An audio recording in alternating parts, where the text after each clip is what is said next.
जय हिंद दोस्तों, स्वागत है आपका लूसेंट के ऑब्जेक्टिव सीरीज के 13वें एपिसोड में, जिसमें हम आज कवर करने वाले हैं गुप्त काल को, जिसमें हम प्रश्न संख्या 1 से लेकर प्रश्न संख्या 32 तक को कवर करने वाले हैं। साथ ही साथ बीच बीच में कुछ आपको तथ्यों को देखने को भी मिलेगा। तो चलिए सेशन को स्टार्ट करते हैं और देखते हैं एक एक करके सभी प्रश्नों को। ठीक, तो सबसे पहले हम प्रश्न पर ना जाकर हम देखेंगे जो गुप्त काल के कुछ महत्वपूर्ण तथ्यों हैं, उनको हम लोग पहले जान लेते हैं। जैसे कि गुप्त शासक जो थे ये वैश्य थे, अर्थात ये जो थे विष्णु के उपासक थे। पहले इन तथ्यों को बता देता हूं ताकि जो है आगे जो प्रश्न आएंगे तो उनको हल करने में आसानी होगी और थोड़ा समझ में भी आएगा। ठीक, तो जो गुप्त शासक थे ये वैश्य थे, अर्थात विष्णु के उपासक थे। दूसरी बात की जाए तो ये ऐसा माना जाता है कि ये कुषाण शासकों के ही सामंत थे, यानी कि जो गुप्त वंश के राजा थे, ये जो कुषाण शासक थे उनके सामंत के रूप में कार्य कर रहे थे। बाद में इन्होंने क्या किया, सत्ता को परिवर्तित कर दिया और खुद शासन में आ गए। अगला तथ्य है कि इन्होंने बिहार के स्थान पर उत्तर प्रदेश को अधिक वरीयता दी। इसके पहले के जो वंश थे वो लोग बिहार मतलब ज़्यादा प्रधानता देते थे और बिहार से ही शासन करते थे, लेकिन इन्होंने बिहार में उतना अपना रुचि न दिखाकर गुप्त शासकों ने उत्तर प्रदेश में अपना ज़्यादा रुचि दिखाया और इसलिए इनकी जो राजधानी थी उत्तर प्रदेश की कौशाम्बी को बनाया गया। ठीक, नेक्स्ट है इस वंश का संस्थापक जो था वो श्रीगुप्त था। ठीक, तो क्वेश्चन ऐसा पूछा जाए कि गुप्त वंश का संस्थापक कौन था, तो आंसर हो जाएगा हम लोग का श्रीगुप्त। लेकिन इसको वास्तविक संस्थापक नहीं माना जाता है। वास्तविक संस्थापक इसलिए नहीं माना जाता है क्योंकि यह जो था, जैसे कि हम लोगों ने यहाँ पे देखा कि ये जो थे क्या कुषाणों के सामंत थे। ठीक, तो ये जो स्थापना किए थे स्वतंत्र रूप से इसने स्थापना नहीं किया था, उस समय उसका सामंत ही था कुषाणों का, इसलिए इसको वास्तविक संस्थापक नहीं माना जाता है और इसने बहुत कुछ ऐसा उचित कार्य नहीं किया था, इसलिए इसको वास्तविक संस्थापक नहीं मानते हैं। ठीक, तो इसके बाद जो था श्रीगुप्त के बाद जो था अगला जो शासक था वो घटोत्कच बना। ठीक, इन दोनों शासकों ने सामंत के रूप में ही अपना शासन किया, जैसे कि मैंने अभी आपको बताया कि इन दोनों ने, यानी कि श्रीगुप्त और घटोत्कच दोनों ने जो था सामंत के रूप में ही शासन किया, स्वतंत्र रूप से शासन नहीं किया, इसलिए इनको वास्तविक संस्थापक नहीं माना जाता है। उसके बाद अगला आया चंद्रगुप्त प्रथम। चंद्रगुप्त प्रथम जो था यह वास्तविक संस्थापक इसको मानते हैं, क्योंकि इन्होंने लिच्छवी मतलब इसलिए क्योंकि इन्होंने जो था स्वतंत्र रूप से शासन किया था।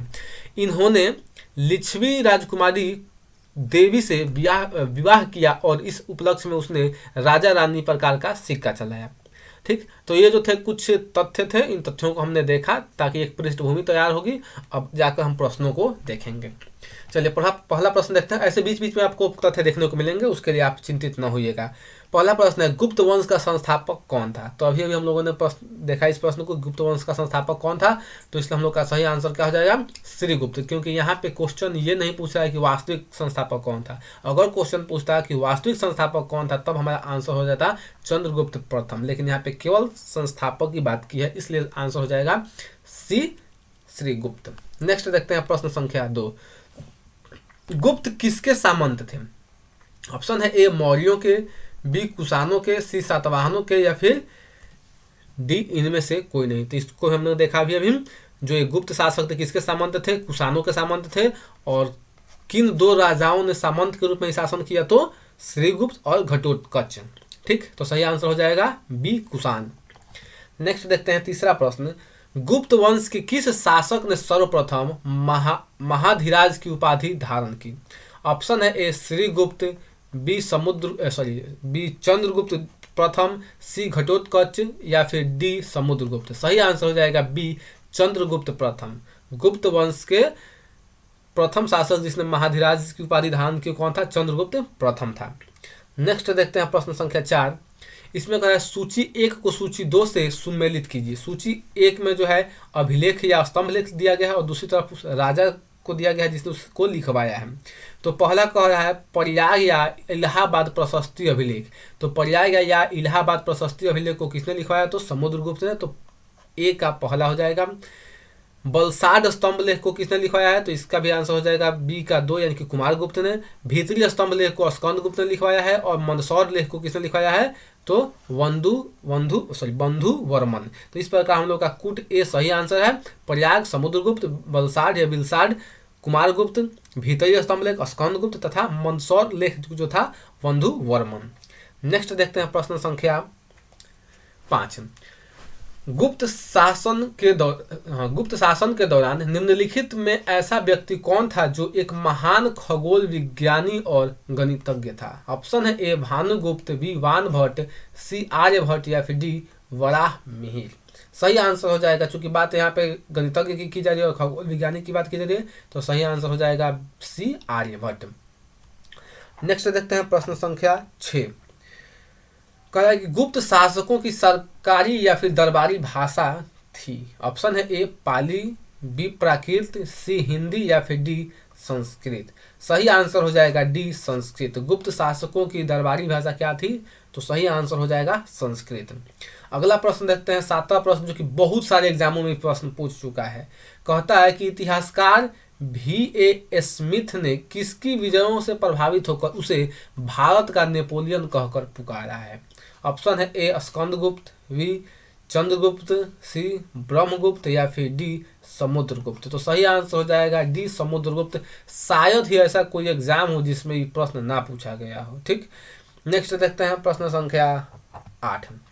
गुप्त वंश का वह राजा कौन था जिसने हुनों को भारत पर आक्रमण करने से रोका? ऑप्शन है ए कुमारगुप्त, बी समुद्रगुप्त, सी स्कंदगुप्त या फिर डी चंद्रगुप्त। सही आंसर हो जाएगा सी स्कंदगुप्त। स्कंदगुप्त वह शासक था जिसने हुनों को भारत पर आक्रमण करने से रोका था, तो सही आंसर हो जाएगा सी। नेक्स्ट देखते हैं प्रश्न संख्या 9। गुप्त राजवंश किस लिए प्रसिद्ध था? ऑप्शन है ए कला एवं स्थापत्य के लिए, बी साम्राज्यवाद के लिए, सी राजस्व एवं भूमि कर के लिए या फिर डी साहित्यिक कार्यों के संरक्षण के लिए। तो सही आंसर हो जाएगा ए कला एवं स्थापत्य के लिए। और गुप्त वंश को ही कला एवं स्थापत्य का गोल्डन एज यानी कि स्वर्णिम युग भी कहा जाता है। ठीक, तो सही आंसर हो जाएगा ए कला एवं स्थापत्य के लिए गुप्त राजवंश प्रसिद्ध था। नेक्स्ट प्रश्न संख्या 10। अजंता कलाकृतियां किससे संबंधित हैं? ऑप्शन है ए हड़प्पा काल से, बी मौर्य काल से, सी बुद्ध काल से या फिर डी गुप्त काल से। तो सही आंसर हो जाएगा, चूंकि अब हम लोग पढ़ रहे हैं गुप्त काल, तो जब ब्याह हंसुआ का होगा तो गीत भी हंसुआ का होगा, खुरपी का तो होगा नहीं, इसलिए सही आंसर हो जाएगा डी गुप्त काल। जैसा हमारे बिहार में कहावत है कि मतलब जब बात गुप्त काल की, हम लोग जब गुप्त काल पढ़ रहे हैं तो आंसर भी गुप्त काल ही होगा। ठीक, तो सही आंसर हो जाएगा डी गुप्त काल से। कुछ विद्वानों के अनुसार कवि कालिदास किसके राज कवि थे? ऑप्शन है ए चंद्रगुप्त मौर्य, बी समुद्रगुप्त, सी चंद्रगुप्त द्वितीय विक्रमादित्य या फिर डी हर्ष। सही आंसर हो जाएगा सी चंद्रगुप्त द्वितीय विक्रमादित्य। कुछ विद्वानों का ऐसा मानना है कि कालिदास जो थे चंद्रगुप्त द्वितीय विक्रमादित्य के क्या थे? राजकवि थे। नेक्स्ट देखते हैं प्रश्न संख्या 12। अजंता चित्रकारी का विषय वस्तु निम्नलिखित में किससे संबंधित है? ऑप्शन है ए जैन धर्म से, बी बौद्ध धर्म से, सी वैष्णव मत से या फिर डी शैव मत से। सही आंसर हो जाएगा बी वैष्णव धर्म से। अजंता चित्रकारी का जो विषय वस्तु है वो बौद्ध धर्म से संबंधित है। अगला प्रश्न संख्या 13। उत्तर गुप्त युग में जो विश्वविद्यालय प्रसिद्ध हुआ वह कौन था? ऑप्शन है ए कांची, बी तक्षशिला, सी नालंदा या फिर डी वल्लभी। सही आंसर हो जाएगा सी नालंदा विश्वविद्यालय यह प्रचलित हुआ और इसी समय इसकी स्थापना भी हुई थी। नेक्स्ट क्वेश्चन देखा जाए प्रश्न संख्या 14। एरन अभिलेख का संबंध किस शासक से है? ऑप्शन है ए ब्रह्मगुप्त, बी चंद्रगुप्त प्रथम, सी चंद्रगुप्त द्वितीय या फिर डी भानुगुप्त। सही आंसर हो जाएगा डी भानुगुप्त। एरन अभिलेख का संबंध किससे है? भानुगुप्त से है, तो सही आंसर हो जाएगा डी भानुगुप्त। अगला प्रश्न संख्या 15 देखते हैं हम। फाहियान किसके शासनकाल में भारत आया था? ऑप्शन है ए चंद्रगुप्त प्रथम, बी अशोक, सी हर्षवर्धन या डी चंद्रगुप्त द्वितीय। सही आंसर हो जाएगा चंद्रगुप्त द्वितीय। फाहियान जो था चंद्रगुप्त द्वितीय के शासनकाल में भारत आया था। इसके पुस्तक क्या नाम है वो भी आगे क्वेश्चन है, देख लिया जाएगा। नेक्स्ट देखते हैं प्रश्न संख्या 16। भारतीय संस्कृति का स्वर्ण युग। इस क्वेश्चन को मैंने बता दिया है कि भारतीय संस्कृति का स्वर्ण युग था, कौन सा था? तो मौर्य काल, बी राजपूत काल, सी चोल काल या फिर डी गुप्त काल। तो इसका भी सही आंसर क्या हो जाएगा? डी गुप्त काल। गुप्त काल को भारतीय संस्कृति का गोल्डन एज या स्वर्ण युग कहा जाता है। अगला प्रश्न संख्या 17। कह रहा है कि फाहियान कहाँ का निवासी था। ऑप्शन है ए भूटान, बी अमेरिका, सी चीन या फिर डी बर्मा। सही आंसर हो जाएगा सी चीन। फाहियान कहाँ का था? चीन। नामे से समझ में आ रहा है कि फाहियान, उंग फांग फू सब जितना भी होता है सब कहाँ का होता है, तो चीन का।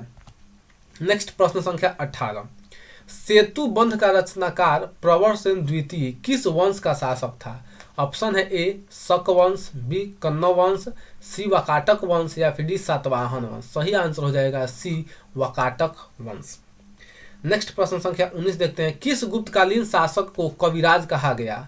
ऑप्शन है ए श्रीगुप्त, ऑप्शन है बी चंद्रगुप्त द्वितीय, सी समुद्रगुप्त या फिर डी स्कंदगुप्त। सही आंसर हो जाएगा सी समुद्रगुप्त। अब चलिए थोड़ा वाकाटक वंश के बारे में और समुद्रगुप्त के बारे में कुछ तथ्यों को देख लेते हैं। सबसे पहले वाकाटक वंश के बारे में थोड़ा जान लेते हैं। सातवाहन वंश के अंत के बाद उनके क्षेत्र पर वाकाटक वंश का आगमन हुआ। जब सातवाहन वंश का समापन हुआ, सातवाहन वंश का पतन हुआ, तो उनका जो क्षेत्र था उसी क्षेत्र पर वाकाटक वंश जो था उदय हुआ था। दूसरा देखते हैं तथ्य, इन्होंने अपनी राजधानी बरार को बनाया था। जो वाकाटक वंश के शासक थे इन्होंने अपनी राजधानी किसे बनाई थी? तो बरार को बनाई थी। ठीक। अगला है, ये ब्राह्मण धर्म को मानते थे। वाकाटक वंश के जो शासक थे वो कैसे थे? तो ब्राह्मण को धर्म को मानते थे। इस वंश के संस्थापक विंध्य शक्ति थे। वाकाटक वंश के संस्थापक विंध्य शक्ति थे। इस वंश का सबसे प्रतापी शासक प्रवर सेन था। इन्होंने 4 अश्वमेघ तथा 1 वाजपेयी यज्ञ कराया। इस बात को थोड़ा फिर से समझ लीजिए। इस वंश का सबसे प्रतापी शासक कौन था? प्रवर सेन। और इसने 4 अश्वमेघ यज्ञ तथा 1 वाजपेयी यज्ञ को कराया था। इस बात को थोड़ा इंपॉर्टेंट कर लीजिएगा, मार्क कर लीजिएगा। इस वंश का शासक रुद्रसेन का विवाह प्रभावती से हुआ था। प्रभावती जो थी चंद्रगुप्त द्वितीय तथा देवी की पुत्री थी। चंद्रगुप्त द्वितीय जिसकी पत्नी देवी थी, उन दोनों की पुत्री कौन थी? प्रभावती थी। इस विवाह के कारण गुप्त तथा वाकाटक के बीच मैत्रीपूर्ण संबंध जो थे स्थापित हुए थे।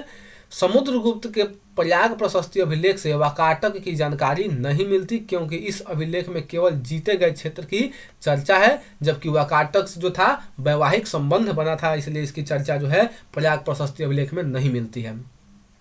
वाकाटक की शक्ति धीरे धीरे कमजोर हो गई और इनके स्थान पर चालुक्य वंश का उदय हो गया। ठीक। तो ये वाकाटक वंश के बारे में कुछ जानकारियां नहीं, चाहे तो आप इसका स्क्रीनशॉट ले सकते हैं। चलिए अब अगला प्रश्न हम देखेंगे।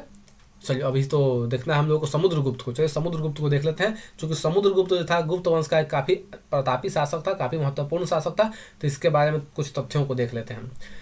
सबसे पहला पॉइंट है कि यह कुमार देवी का पुत्र था, अतः यह खुद को लिच्छवी दौहित्र कहता था। ठीक। ये जो था कुमार देवी का पुत्र था, और कुमार देवी कहाँ की राजकुमारी थी? लिच्छवी की थी। तो इसलिए अपने आप को समुद्रगुप्त जो था लिच्छवी दौहित्र यानी कि लिच्छवी का नाती कहता था, यानी कि ममह जो था इसका लिच्छवी था। इसके बचपन का नाम कांच था समुद्रगुप्त का। समुद्रगुप्त की नीतियां आक्रामक तथा विस्तारवादी थी, अतः यह अशोक के विपरीत था। यानी कि समुद्रगुप्त जो था यह महत्वाकांक्षी था, नए नए क्षेत्रों को जीतने में इसकी रुचि थी। इसने आर्यावर्त के वह राज्यों को जीतकर अपने साम्राज्य में मिला लिया। आर्यावर्त के जो राज्य थे, उत्तर भारत के जो राज्य थे, उनको जीता और अपने साम्राज्य में मिलाया, जबकि दक्षिणावर्त के 12 राज्यों को पराजित कर दिया और उनसे टैक्स लिया। जो उत्तर भारत के जो राज्य थे उनको जीता और अपने साम्राज्य में मिला लिया, लेकिन जो दक्षिण के 12 राज्य थे, चूंकि देखिए दक्षिण में जाने के लिए बहुत कष्ट उस समय, अभी भी थोड़ा, अभी तो मतलब मान लीजिए बहुत संसाधन हो गए, उस समय दक्षिण जाना बहुत कष्टदायक होता था, क्योंकि बीच में पठार पड़ता है। तो इसलिए दक्षिण के राज्यों को जीत लिया और उनसे टैक्स लेकर छोड़ दिया, कहा कि उसको हम नहीं मिलाएंगे। ठीक है। इन्हीं विजय अभियान के कारण समुद्रगुप्त को धरनी बंध कहा जाता है।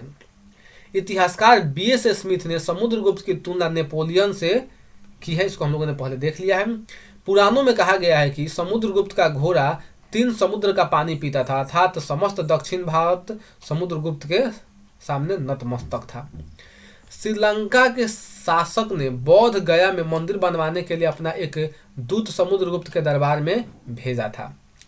ठीक। श्रीलंका का जो राजा था उसने बौद्ध गया में एक अपना दूत भेजा था, वहाँ पे एक महात्मा बुद्ध की प्रतिमा बनाने के लिए, और इसने परमिशन भी दे दिया था। अगला है कि समुद्रगुप्त ने उस मंदिर बनवाने, अच्छा तो बता ही दिया मैंने कि उसको क्या मंदिर बनाने के लिए कहा था, और उस मंदिर बनाने की इजाज़त समुद्रगुप्त ने दे दी थी।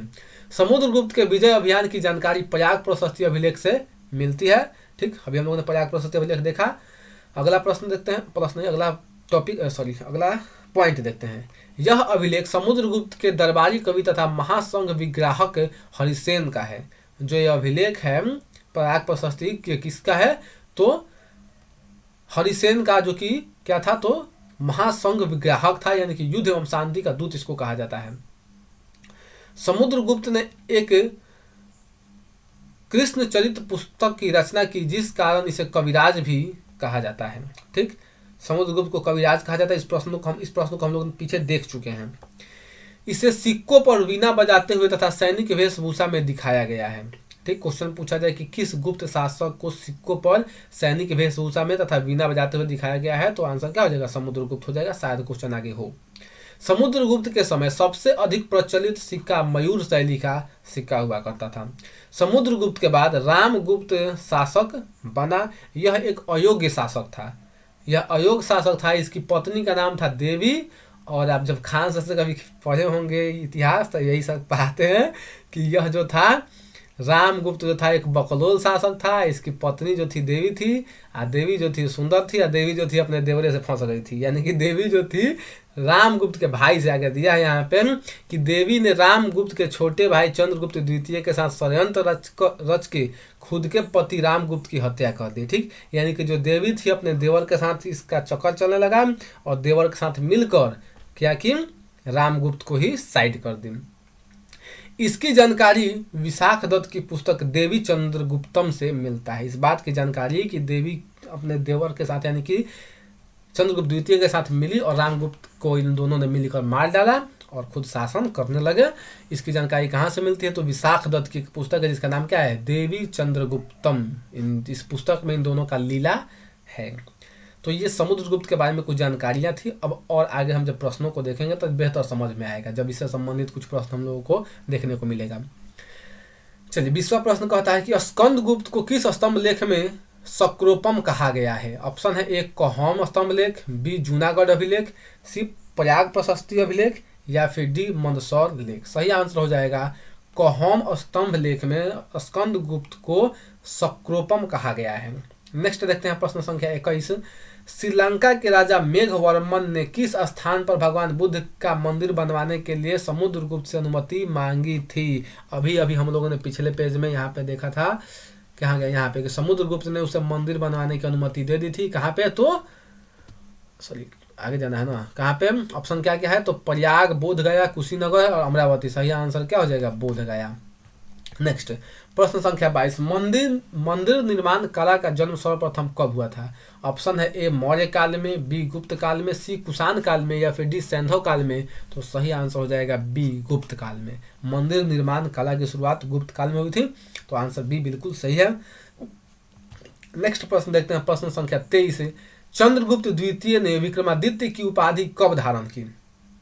ऑप्शन है ए शकों का उन्मूलन करने के बाद, बी गुप्त सिंहासन पर बैठने के बाद, सी चांदी के सिक्के जारी करने के पर, या फिर डी उपर्युक्त सभी। सही आंसर हो जाएगा ए जब चंद्रगुप्त द्वितीय ने शकों का संहार किया, शकों का उन्मूलन किया, उनको हराया, तब उसने अपने आप को विक्रमादित्य की उपाधि से सुशोभित किया। ठीक, अब देखते हैं प्रश्न संख्या 24। गुप्त काल के सर्वाधिक लोकप्रिय देवता कौन थे। ऑप्शन है ए शिव, बी विष्णु, सी बुध और डी सूर्य।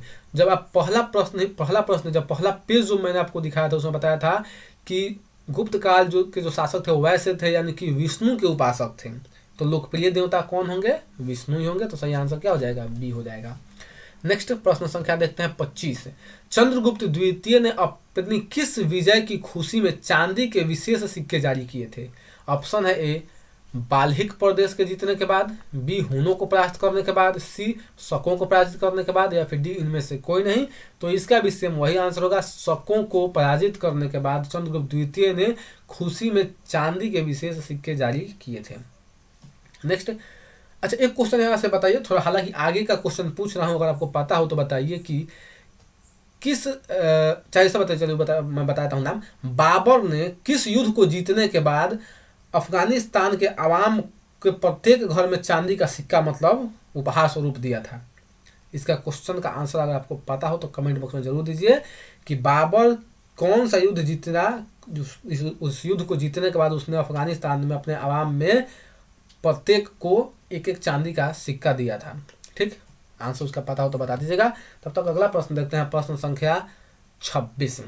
मेहरौली स्थित लौह स्तंभ का निर्माण किस सदी में हुआ? ऑप्शन है ए चतुर्थ सदी में, बी सप्तम सदी में यानी 7वीं सदी में, सी तृतीय सदी में, या फिर डी द्वितीय सदी में। सही आंसर हो जाएगा इसका ए चतुर्थ सदी में। मेहरौली स्थित लौह स्तंभ का निर्माण चौथी सदी में हुआ था, तो आंसर ए इसका सही होगा। नेक्स्ट देखते हैं प्रश्न संख्या 27।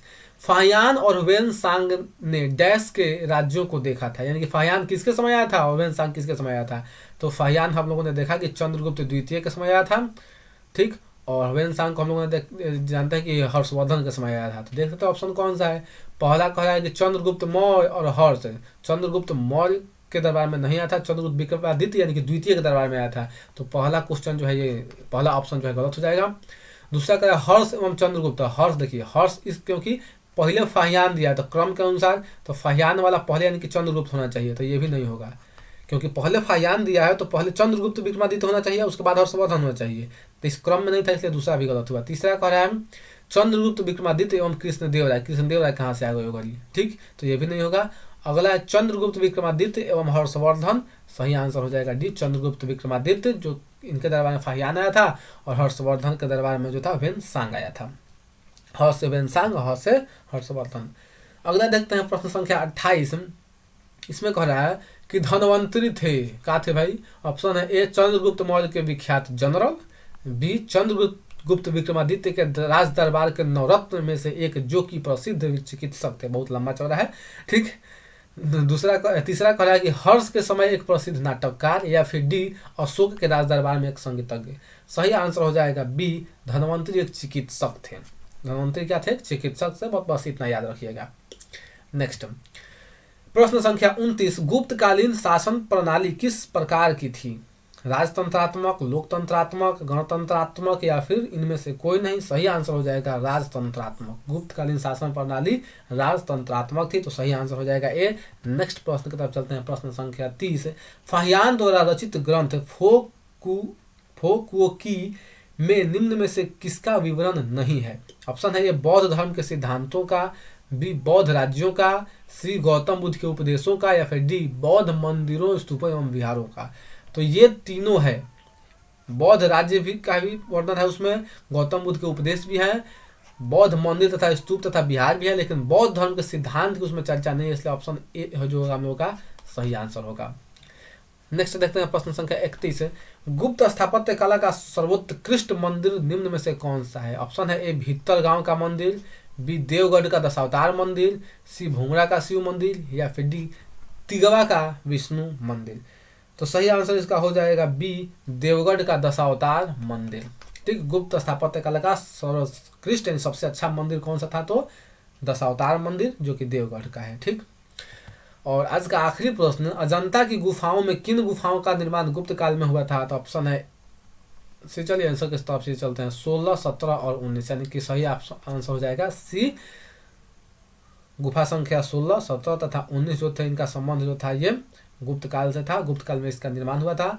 तो दोस्तों ये रहा ओवरऑल हमारा सेशन। कुछ बातों जैसे कि कुछ लोग जो कि हमको फॉलो करते थे, हम लोगों को ग्रुप डिस्कशन को लेकर, क्यूज को लेकर, तो अभी फिलहाल जो है अभी नहीं चल रहा है, चूँकि देखिए दुर्गा पूजा से ही जो कुछ हमारे मेंबर्स थे, जैसे कि पवन हो गया, प्रदीप हो गया, दोनों चल गए थे कलकत्ता थोड़ा मेला घूमने के लिए, यानी कि दुर्गा पूजा देखने के लिए। आपको तो पता ही है कि कलकत्ता का दुर्गा पूजा कितना फेमस है, जो कि 14वां अमूर्त धरोहर के रूप में भी शामिल है हमारे क्या बोलते हैं यूनेस्को के साइट में। तो उसको देखने गए थे, और उसके बाद आने के बाद भी थोड़ा व्यस्तता जो है, मेरा एग्ज़ाम हो गया था, इसमें बीएड का जो था टेस्ट चलने लगा, तो उसमें हम बिजी हो गए। अब जो है अब संभवतः कोशिश कर रहे हैं कि शुरू हम लोग कर दें, नहीं तो फिर दीपावली छठ को आई होप कि ख़त्म करके ही, क्योंकि क्या कीजिएगा, हम लोग बेरोज़गार युवा हैं लोग, और बेरोज़गारों के मतलब बेरोज़गारों का दुख कभी ख़त्म नहीं होता। पढ़ाई भी करना होता है और साथ में घर का भी काम देखना पड़ता है। तो इसलिए चूँकि अभी तो दीपावली छठ है, तो इसमें घर की साफ़ सफाई और भी काम होते हैं, और मेरा काम तो और डबल हो जाता है, क्योंकि मेरा एक दुकान भी है किराना का, तो उसमें भी थोड़ा हमको हाथ पैर मारना पड़ता है। तो उसको हम लोग शुरू करेंगे। तब तक के लिए कोशिश है मेरी कि ये जो इस सीरीज़ है लूसेंट का इसको मैं कंटिन्यू रखूँ। हालांकि वो मैं बोलता हूँ कर नहीं पाता हूँ, क्योंकि समय की क्या बोलने मारामारी होती है, इस वीडियो इसमें बनाना पड़ता है, अपलोड करना पड़ता है। चलिए, तो कोशिश मेरी जारी रहेगी कि इसको कंटिन्यू किया जाए, और वो भी बहुत जल्द कंटिन्यू होगा। कुछ जो है डेली व्यूअर्स में देखने वाले हैं, वो बोलते हैं कि वो क्या हो गया, क्यों नहीं हो रहा है, तो होगा, डोंट वरी, चिंता करने की ज़रूरत नहीं है। फिलहाल ये रहा मेरा इंस्टाग्राम का आईडी, आप चाहें तो फॉलो कर सकते हैं। एक हमेशा प्रिकॉशन देता हूँ मैं यहाँ पे कि यहाँ पे पढ़ाई लिखाई से संबंधित कोई बात नहीं होती है, ठीक। मेरा पर्सनल आईडी है, आपको अगर मन करे तो बिल्कुल फॉलो कर लीजिएगा, ना मन करे बिल्कुल मत कीजिएगा। चलिए, तो यहीं पे हम सेशन को स्टार्ट करते हैं, सॉरी स्टार्ट नहीं, समाप्त करते हैं, माफ़ कीजिएगा। बहुत बहुत धन्यवाद आपका कि आप अंत तक जुड़े रहे, ठीक।